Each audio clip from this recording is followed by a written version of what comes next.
A cuttlefish moves in on a crab no bigger than a coin. It moves in, ready to strike. This should be an easy kill. Then suddenly, it backs away.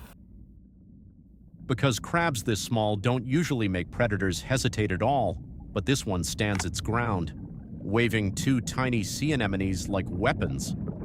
At first, the explanation seems obvious. The crab can fight.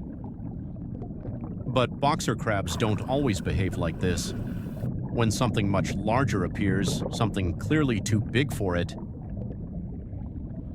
disappearing into cracks in the reef within seconds, retreat immediately. So when this crab stays instead of fleeing, the behavior starts to feel less automatic. And honestly, that already feels a bit strange. Because the same pattern shows up in their weapons too. Boxer crabs don't just grab anything they can find.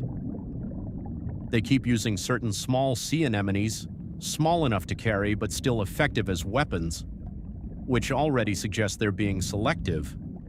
But getting those anemones may not be easy. In the wild, researchers almost never find some of these anemones living freely on rocks or coral at all. Instead, they're usually found in only one place, the claws of boxer crabs. Which raises an obvious question: where do new crabs get them? And the answer seems to be, they take them from each other. And when two boxer crabs meet, the fights are surprisingly controlled. They rarely try to injure each other directly. Instead, both crabs focus mostly on the anemones themselves, pushing, twisting, and pulling until eventually one breaks free. Then the winner simply leaves. No prolonged battle, no real escalation, just the weapon being taken, which is weird on its own. But what happens next is even stranger. When a boxer crab loses one of its anemones, you might expect it to go find another one, but often it doesn't. Instead, it takes the single anemone it still has and tears it in half, which sounds completely ridiculous, but somehow both halves survive. Sea anemones can grow back after being split apart. Each half survives and keeps growing. Before long, the crab is fully armed again. And at some point, the behavior starts to feel strangely intentional, like the crab somehow expects this to work, as if at some level it has learned that the anemones can be split, recover, and used again. And this cycle may have been going on for a very long time, generation after generation, anemones being stolen, split apart, regrown, and passed from crab to crab again.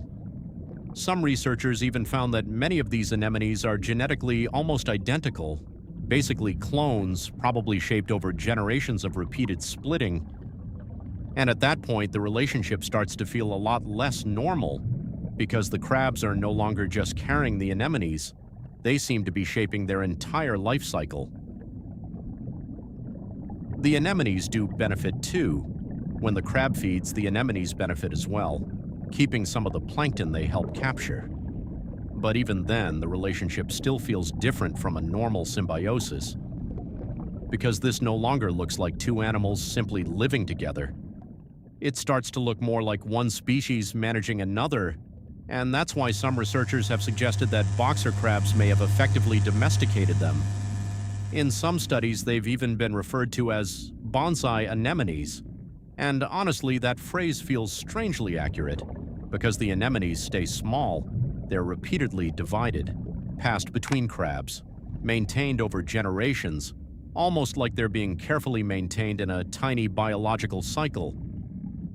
And that raises a pretty uncomfortable question.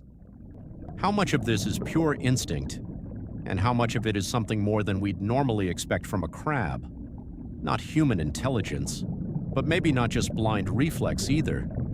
Because when you put all of this together, the way they judge threats, the way they manage their weapons, it starts to feel like there's more going on here than we usually give them credit for. And maybe that's the real surprise.